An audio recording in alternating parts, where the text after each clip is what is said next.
Hello, I'm Tara Brabazon. I'm the Dean of Graduate Research at Flinders University, and it's my great pleasure to welcome you to Vlog 33, the Open Access Movement. And this vlog comes via request from my legendary correspondent and PhD student at Flinders, Marcus. Every 10 days or so, Marcus sends me an email explaining something that infuriated him or agitated him. So Marcus's last agitation was a great one and an important one. He went to a book launch of a fantastic and important piece of research that could transform a whole series of key issues in Australian politics. And yet this book cost $80 to buy.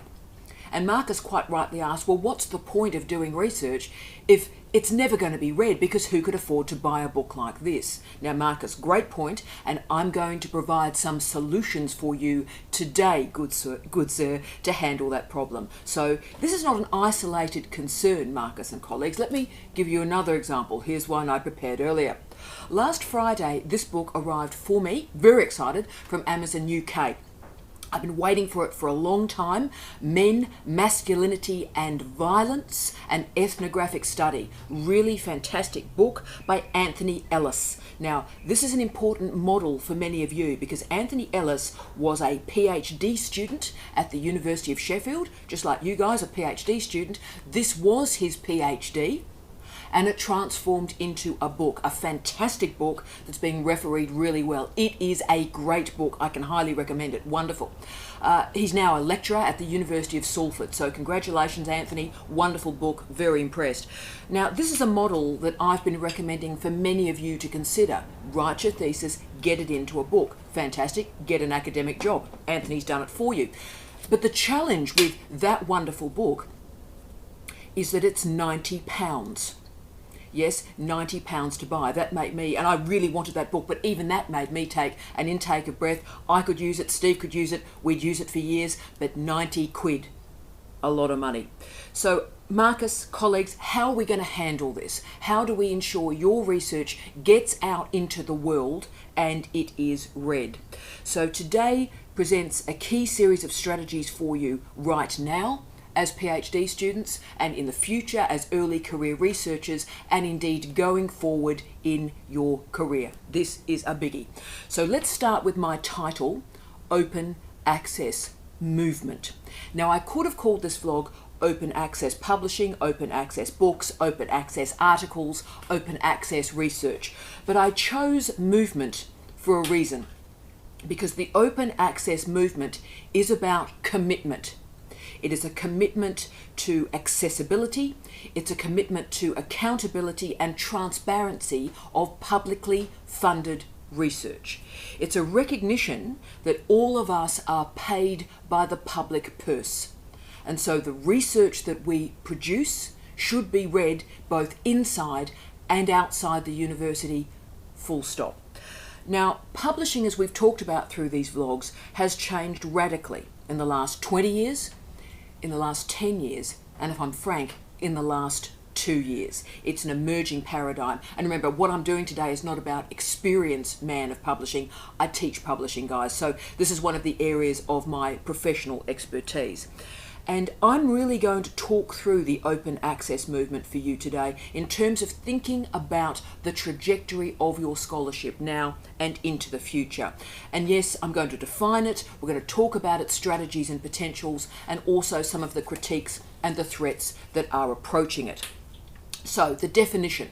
Open access refers to those publishing outputs that have no or very, very few restrictions on their use. It can describe monographs, book chapters, it can describe articles, conference presentations, and also posters, for example. It has its origins in the late 1990s as the web, the read-write web, started to proliferate through the 1990s. So if you think about it, the web was really a model and a trope for this type of publishing, that at very little expense, high quality ideas could move through space and time. And that was the foundation and the imperative of the open access movement. It's also part of wider models and movements on the planet, such as the open education movement and the open data movement. So it's part of a suite about openness and transparency of research. The goal has been to reduce the price barriers. So subscription, pay per download fees, for example, licensing fees, permission fees that separate high quality research from the people who may read it. There are, of course, a suite of Creative Commons licenses that can be deployed to ensure that you get exactly the type of access that you require, and we'll do a separate vlog on Creative Commons licenses. So all of this is linked up quite tightly. There are 3 types of open access. There is platinum open access. This phrase hasn't been used a lot in the past, but I think is the phrase to watch. So platinum open access refers to no barriers between the publisher, the person who writes the work, and indeed the person who reads it. So no cost of any kind to the researcher or the reader. Gold open access, that refers to the free release of outputs. So the free release of outputs, it is free to readers. Sometimes in this gold open access model, you will see what's called, quote, an author processing charge or an author processing fee. So we're going to talk about that in a second, but that often is part of the deal. So free to readers, but sometimes within gold there is some costing to the writer of that research. Then we move to green open access. Green open access. That's where publishers enforce a delay or an embargo on that research, and only the pre-publication versions are able to be disseminated through, say, ResearchGate or a university repository, or, for example, academia.edu. So that's when, for example, you can upload your last Word version of an article before it was sent to the publisher, right? That's green open access. So to clarify the difference, remember, non-open access publishers, commercial publishers, corporate publishers, are publishing to make a profit. We need to remember that. They are publishing to make a profit through subscription rates, through downloading fees, and through pay per reading fees. But we need to also remember, and of course this is my lifetime, we need to remember that digitisation has transformed publishing radically. All the costs that were part of analogue publishing 20 years ago, about proofing, about copyright, about editing, a lot of those costs have in fact now gone. And the distribution costs similarly have transformed. So in the old days, you used to buy a book and it used to be sent through the post. So there's expense in making the paper, the cardboard and so forth. But these days, of course, you simply click a buy, it is downloaded to you, and there are no analogue distribution expenses. So as you can see, publishing from analogue to digital has transformed radically in terms of its costing. So why does open access matter so much? Well, for me, it is a way to address social justice issues, because what was happening and is still happening at the moment is the posh universities, the posh institutions are able to pay the very, very high fees for journal articles from these corporate publishers. So they're paying a large amount of money so that they have access to these articles. And so that means that the poorer institutions, the poorer researchers do not have access to this scholarship. Now, my argument is, and you've all heard me say this in the past, we are paid by the public purse. We have public accountabilities for our research and our teaching. And further, if you think about it, within corporate publishing models, the taxpayer is paying again and again and again for the same research. Think about it this way. The taxpayer is paying our salary to produce research. So when we get up at 3 in the morning and we are researching, the taxpayer is paying that salary, right? So they're already paying for the research that we are doing. We do refereeing for journals. We do that refereeing for free.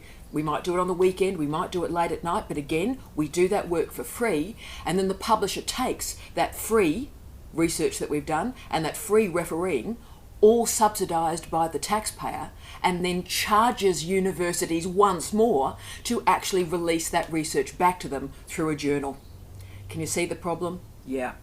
So even though digitisation has rendered the analogue model of publishing pretty well redundant. The cost of journals and the cost of journal bundling has gone absolutely through the roof. Talk to any librarian about the cost of journals at the moment and they'll shake their head and they might start weeping uncontrollably. So think about how crazy this is. This is just madness. Digitisation has reduced the cost of every single stage of publishing, and yet the costs of publishing have gone up. Now, Streb and Blixra did a fantastic analysis of this crazy situation that's happening in academic publishing at the moment, and they stated, you'll be amazed at this, quote, "Scholarly journals are amongst the most impressively profitable products produced in the free market. Academic journals are amongst the most impressively profitable products in the free market." End of quote. Academic journals, our journals, intensely profitable. Can you see what's happening?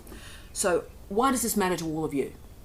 Why does it matter to early career researchers? Why does it matter to all of us as scholars? This is a big deal. Open access means that we have a range of new strategies so that your research can find a range of new audiences. So let's think of some great examples. This includes GPs, for example, who are interested in reading the new research and are not tethered to a university. So my brother, the other Dr. Brabazon, Dr. Steve Brabazon, is a great GP in regional Western Australia, and he believes very strongly in the best service for his patients, and so he's very focused on reading the most up-to-date research, but he's not tethered to a university, so every bit of research that he reads, unless it's open access, he has to buy. Same situation for nurses, for midwives, for lawyers, for teachers, for policymakers through an array of government strategies. So open access recognises that knowledge can develop from anywhere and future collaborations can come from anywhere, that we shouldn't be limiting our research to the people who are simply affluent enough with a credit card to pay for that download. We as researchers, of course, gain incredibly from having this really wide audience of our research. Now, I told you I'd talk about those article processing charges, article processing fees. This really matters to early career researchers. Do not assume that this is normal. Please, please, please. That when someone says, oh, by the way, can you give us $350 for article processing fees, that's normal. It's not. Now, when I was a girl, when dinosaurs roamed the earth, that sort of charging to publish was called vanity publishing, and it was a real problem. There is an argument too that if publishers receive money from authors when it's gone through refereeing, that they gain from moving articles through refereeing quite quickly. You might get my drift. But this has serious consequences also for our universities, because if you think about it, what happens in our universities, we have a very finite, very tight budget for research. Very tight budget, and we want to try and enhance research. We want to try and think of strategies to make research better. But when you've got these author processing fees, then all of a sudden our focus moves from supporting research to paying for publishing. Can you see what happens? So we're having to pay these author processing fees that are actually not needed and not necessary, and that means we've got less money to actually encourage research. So let's be really clear here, and I need you to really hear what I'm talking about. The overwhelming majority of open access journals do not charge author processing fees. The Directory of Open Access Journals in 2013 did a study of all the open access journals in their database, and they found that 67% of their journals did not charge any processing fee of any kind for authors or readers. 67%. That is the majority. And I've published over 200 refereed articles, and I have never, ever, ever paid a processing fee. I've never, ever, ever paid to publish. So please remember that.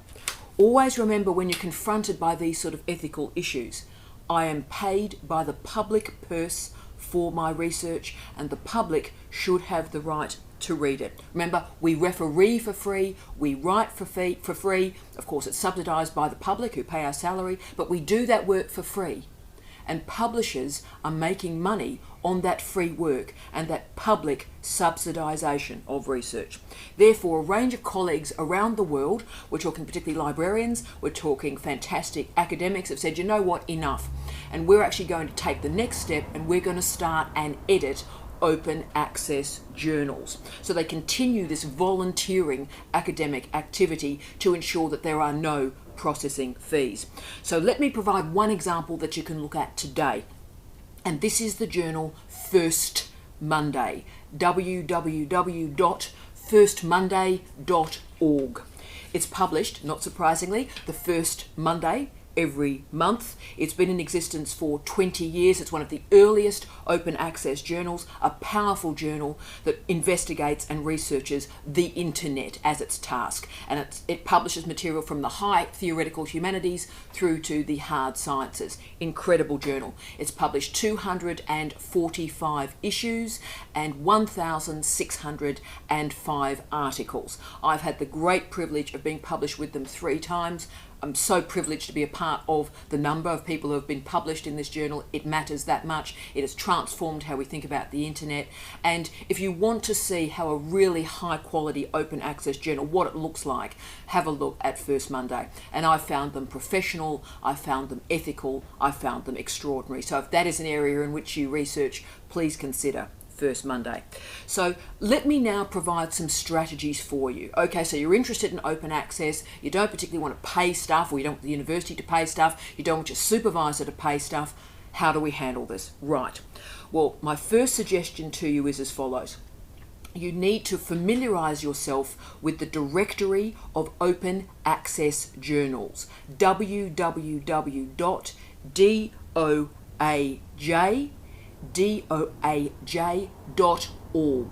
the directory of open access journals. Now, it takes a little bit of time to negotiate. You're going to have to play with keywords a bit when you're dealing with journals and with articles, but the results will transform your life.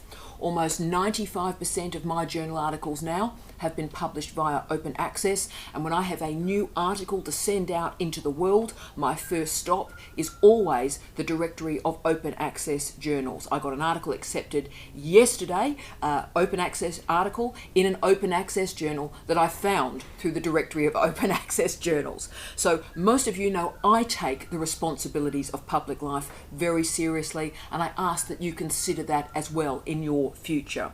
Therefore, I want everybody to agree, disagree, argue with, whatever, with my research. I don't want debate stopped because people can't afford a credit card to be able to download my article. And yes, I do still want you to publish books. And this is the hard bit of this conversation.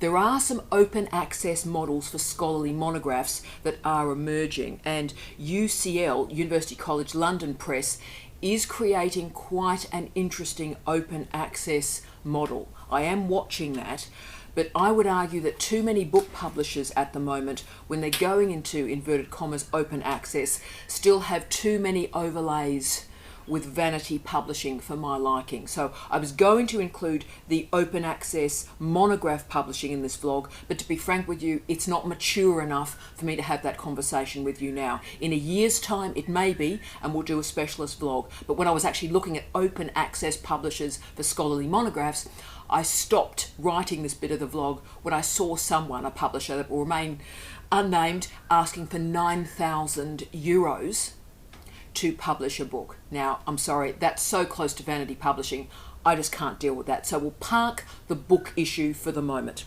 But Marcus, what I am going to do for you now is provide a research model for you that includes open access and also allows you to publish that book. So let's see if I can come up with a research method and a research model that might provide an example for you.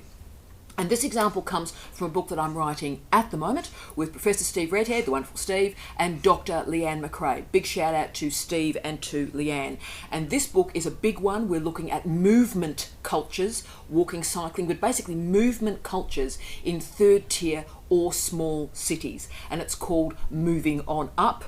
We're calling it Physical Cultures in Third tier cities. Just about finished. I think I'll have it done probably by the end of January. Now, it's a big project. It's thinking about urbanity, and it's deploying physical cultural studies modelling. So there's some very heavy lifting in terms of theory, in terms of method, but also in terms of considering policy changes to how we think about physical activity. So it's a very big, heavy lifting book. But in it, there are also 4 case studies that we're going to be using in terms of physical cultures in small cities. And those small cities are Albany, Palmerston North, St Johnston and Newport. So they're all international examples. And we made a decision, the 3 of us, while we were working on these incredibly large framing chapters that would transform policy, that we would also have these 4 case studies quietly being researched at the same time. And we made a decision that the first outing of those 4 case studies should be in open access journals. So one of those has already appeared, 2 are currently under review, and our last case study I'm writing up in December. So let me tell you about the one that's already been published on Albany in Western Australia.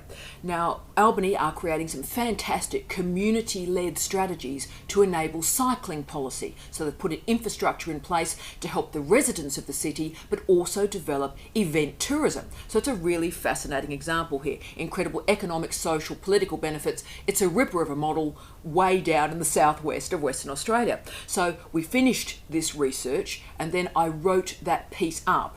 And as I wrote it up as an open access refereed article. And I submitted it to a great open access journal called Human Geographies. Can recommend them very strongly, very professional. And I posted the link of that open access article to academia.edu, Twitter, Facebook, my personal website. We did an enabling podcast that pointed to the importance of this article. It was great. So we got it all going on around this open access article.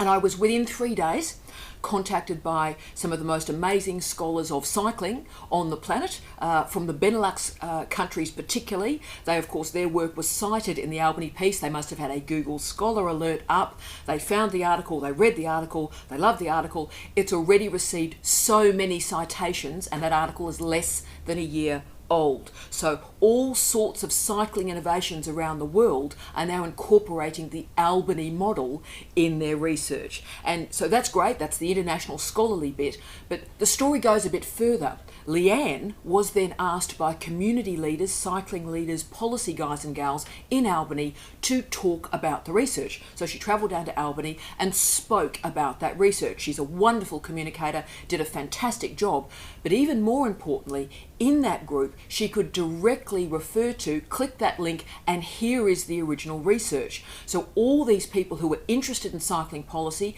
Leanne expressed that research incredibly well verbally, but they could directly go to the research, no credit card stopping them downloading it, and there it is. So it's been deployed and used throughout the Albany community as well. This seems fantastic, I know, but there are critics of open access, and I know this seems bizarre. Being against open access, that's like being against motherhood or against trees, so it seems a bit bonkers to me. But we're going to talk about the critics next week, and next week's vlog is going to be titled Predatory Publishing.